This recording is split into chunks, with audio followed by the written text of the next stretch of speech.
We are committed to that separation. We are committed to a representative, responsive, and accountable government that comes from the will of the people, expressed in regular, peaceful, free, and fair elections, not from the application of violence and force.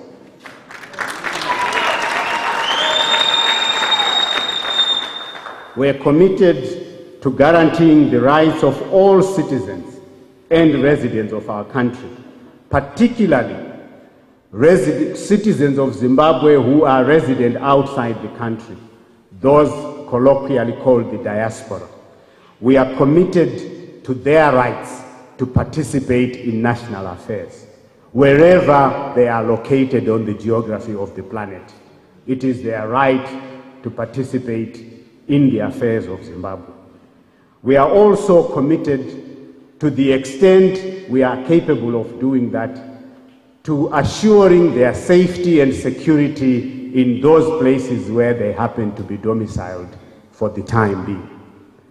We are concerned about the conditions of privation and insecurity that our citizens have been forced to endure, particularly during the course of the last 3 years. We are committed to the decentralization of authority and to according responsibility to those authorities that are closest to the people, so that the people can get direct service and assistance closest to where they are. We are committed to the respect for all legitimate rights of citizens, including religious, cultural rights, the rights of individuals, the rights of associations, the rights of communities within a secular state. We are committed to the right and the dignity of work. No Zimbabweans should be subjected to the indecency of begging when they can provide for themselves.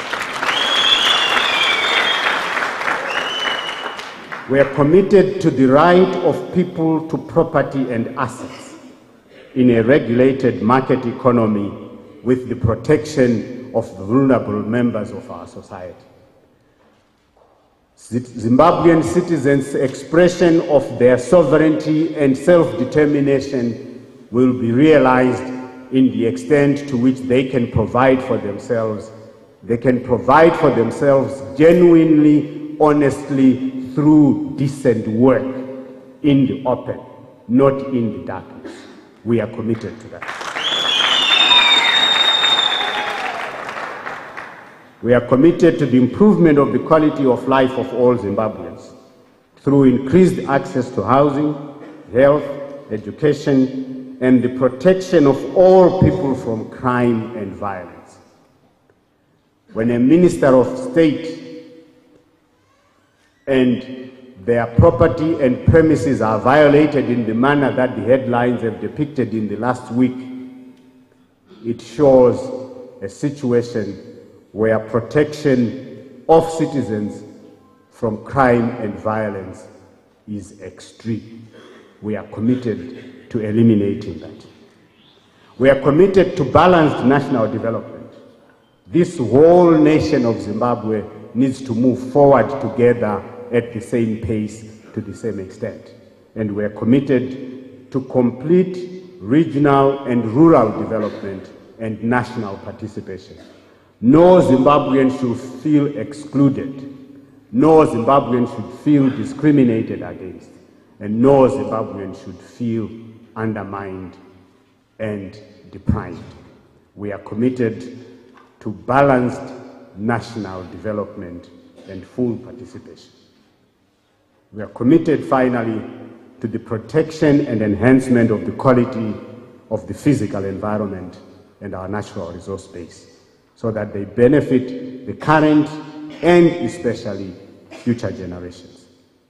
On the basis of that commitment and those commitments, we offer Zimbabwe and Zimbabweans the following values.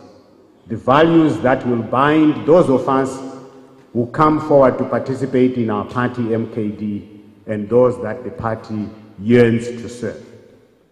Service, and servant leadership, honesty and integrity, ethics, equity and fairness, competence, entrepreneurship and meritocracy, democracy, diversity and tolerance, and finally patriotism, national participation and national representation. Those are the values that we believe differentiate us from the others in the political playing field. And those are the values that we believe justify why that party should be us and not the others. Some of our key objectives are to redefine the role of government and leadership, to incorporate the values and principles I've articulated above of service to the people, of competence, of accountability, of transparency, and respect for the rule of law.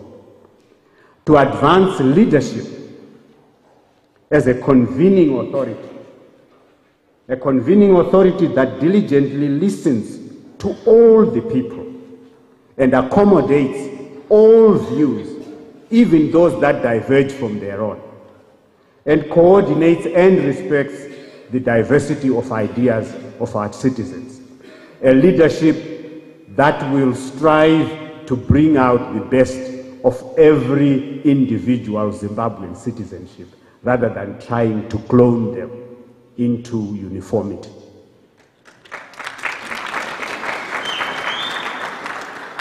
We shall vigorously combat corruption in all its forms, in all its manifestations, at all levels that it presents itself. And we shall pave the way for good and responsible government and ethical business and social practices. That's a commitment we make to the people of Zimbabwe, which commitment we know others cannot make with a straight face.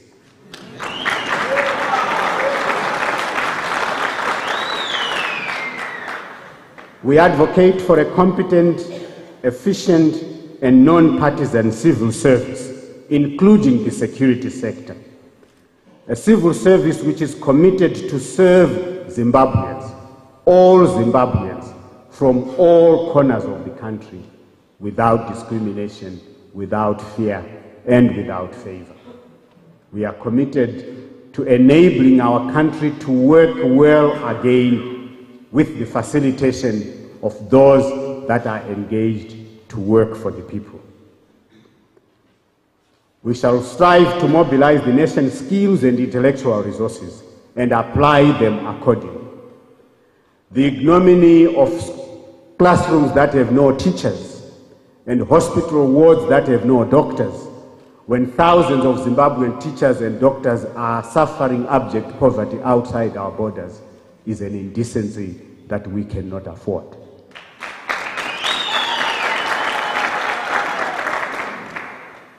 We will aim to affirm the role of the state as a development agency, a developmental and facilitating state, not an overbearing and imposing state, a state that enables the private sector and private initiative, including individual initiative, to be the engine of growth and development for our country in a manner that is regulated to avoid excesses and avarice. We propose that our country should focus on the following immediate priorities: the promotion of national reconciliation, forgiveness, and healing, the restoration of civil liberties and freedoms to all citizens, and the restoration of economic and social viability for our country, including the depoliticization of our civil service and the security organs, so that they can serve the interests of the people. What I have proposed above is what we call the platform for real change. This is the platform